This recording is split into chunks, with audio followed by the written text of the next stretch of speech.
Hello friends, welcome back to channel. இது உங்கள் JRU.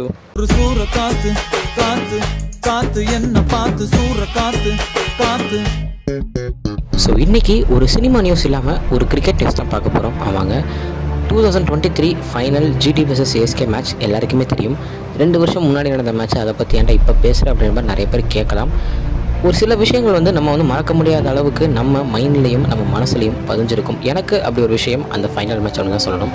So இதை நீ இப்போ யூடியூப்பில் சொல்லி என்ன பண்ண போகிற அப்படின்ற மாதிரி சில பேருக்கு கேள்விகள் வரும்.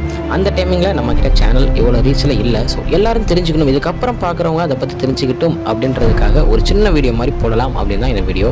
ஸோ அந்த இயர் 2023 May 28 அன்னைக்கு நடக்க இருந்த மேட்ச் மழை காரணமாக May 29 அன்னைக்கு போஸ்ட்போன் பண்ணப்பட்டுச்சு. ஸோ அன்னைக்கும் மழை தொடர்ந்து இருந்தனால டாஸ் டிலே ஆகிட்டே போச்சு எல்லா ஃபேன்ஸ்க்கும்.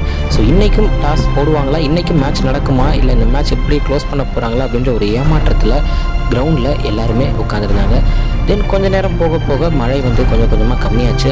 அதுக்கப்புறம் ஓகே இன்றைக்கி மேட்ச் இருக்குது அப்படின்ற ஒரு நியூஸ் ஃபேன்ஸ் எல்லாத்துக்குமே கிடச்சிது. டாஸ் போடப்பட்டுச்சு. டாஸை CSK ஜெயித்தாங்க. CSK ஜெயிச்சு பவுலிங் சூஸ் பண்ணி கெத்தா டோனி மற்றும் அவருடைய டீம் ஃபீல்டிங்காக கிரவுண்டுக்குள்ளே என்ட்ரி கொடுத்தாங்க.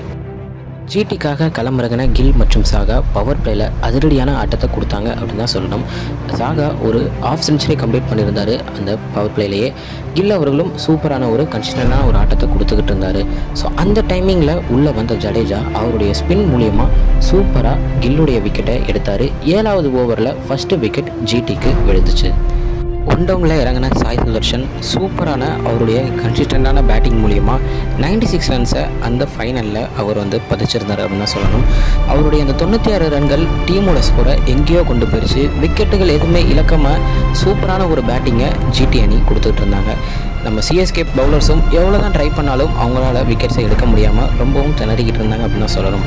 ஃபைனலாக 214க்கு 4 விக்கெட்ஸ் அப்படின்ற ஒரு இதில் 20 ஓவர்ஸில் GT அவங்களுடைய பேட்டிங்கை கம்ப்ளீட் பண்ணாங்க. திருப்பி மழை குறுக்கிட்டதால் மேட்ச் அங்கேயே செகண்ட் ஹாஃப் ஸ்டார்ட் பண்ணுறதுக்கு முன்னாடியே நிப்பாட்டப்பட்டுச்சு. கிரவுண்டு முழுக்க ஷீட்ஸால் க்ளோஸ் பண்ணப்பட்டுச்சு. ஸோ ஃபேன்ஸ் எல்லாருக்குமே அதுக்கு முந்தின நாள் ஆன மாதிரி இன்றைக்கு மேட்சை நிப்பாட்டிடுவாங்களோ அப்படின்ற ஒரு பயம் எல்லாருக்குமே இருந்துச்சு. பட் ஆனால் ரொம்ப நேரம் கழித்து DLS மெத்தட் படி 15 ஓவரில் 171 டார்கெட்டோட செகண்ட் ஹாஃபை CSK ஸ்டார்ட் பண்ணாங்க. CSKவோட ஓப்பனிங் பேரா ருத்ராஜ் மற்றும் கான்வே களமிறங்கினாங்க. 2 பேரும் அந்த வருஷம் முழுக்க ஆடின மாதிரியே ஃபைனல்லையும் சூப்பராக பவர் பிளேவை கேப்சர் பண்ணாங்க அப்படின்னு தான் சொல்லணும். ஒரு அதிரடியான ஆட்டத்தை கான்வே அவர்கள் கொடுத்துருந்தார். ருத்ராஜும் அவருக்கு சப்போர்ட் பண்ணுற விதமாக சூப்பராகவே ஆடிட்டு இருந்தார். பட் ஆனால் பவர் பிளேக்கு அப்புறம் அடுத்த ஓவரு 2 பேருடைய விக்கெட்டும் உடனே விழுந்துச்சு. அதுக்கப்புறமா களமிறங்கின ரகானே, துபே மற்றும் அம்பத்தி ராயுடு அவங்களுடைய பெஸ்ட்டை கொடுத்து மேட்சை எவ்வளோ க்ளோஸாக கொண்டு போக முடியுமோ அவ்வளோ சூப்பராக மேட்சை க்ளோஸாக கொண்டு போனாங்க. ஆனால் எதிர்பாராத விதமாக நம்ம ரகானே மற்றும் அம்பத்தி ராயுடு அவர்களுடைய விக்கெட் விழுந்துச்சு. ஸோ இந்த இடத்துல நம்ம MS தோனி உள்ள களம் இறங்கினார். ஸோ டோனி இறங்கிட்டார், இதுக்கப்புறம் மேட்ச் நம்மளுக்கு தான் அப்படின்னு CSK ஃபேன்ஸ் எல்லாருமே நினச்சிட்டு இருக்கிற நேரத்தில் அங்கே நடந்த ஒரு விஷயம் எல்லாத்தையுமே ஆச்சரியத்தில் வீழ்த்துச்சு அப்படின்னு தான் சொல்லணும். ஆமாங்க, உள்ள அதிரடியாக இறங்கினா நம்ம MS தோனி எதிர்பாராத விதமாக முதல் பந்திலேயே ஒரு கேட்ச் கொடுத்து அவருடைய விக்கெட்டை இழந்துட்டு வெளியே போகிற ஒரு நிலைமை ஏற்பட்டுச்சு. ஸோ CSK ஃபேன்ஸ் எல்லாருமே மேட்ச் முடிஞ்சிச்சு அப்படின்ற ஒரு நிலைமைக்கு வந்துட்டாங்க. டோனி அவர்களின் விக்கெட்டுக்கு அப்புறம் ஜடேஜா களமிறங்கினார். அந்த வருஷம் முழுக்க ஜடேஜாவுடைய பேட்டிங் ஃபுல்லாகவே சொதப்பினால இந்த மேட்சும் அவ்வளவுதான், நம்ம தோத்துட்டோம் அப்படின்ற எண்ணத்துக்கு பாதி ஃபேன்ஸ் வந்துட்டாங்க.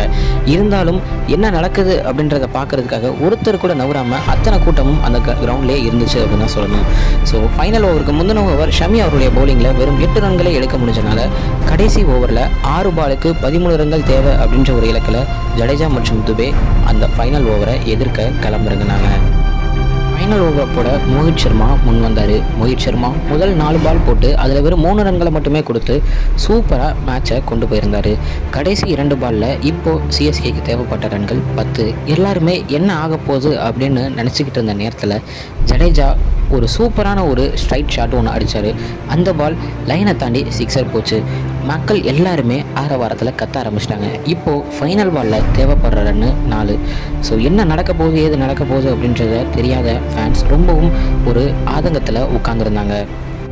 ஃபைனல் பாலை மோஹித் சர்மா வீச அந்த பாலை சூப்பராக பின்னாடி தட்டி விட்டு ஒரு 4 ரன்களை அடித்து மேட்சை வின் பண்ணார் நம்ம தளபதி ஜடேஜா. ஒட்டுமொத்த ரசிகர் பட்டாரமே ஒரு ஆரவாரத்துக்கு ஆளானாங்க அப்படின்னு தான் சொல்லணும். எந்த ஒரு மேட்ச்லையுமே எமோஷன் ஆகாத நம்ம தலைவன் MS தோனி அந்த மேட்ச்சில் எமோஷன் ஆகி கண் கலங்கியிருப்பார்.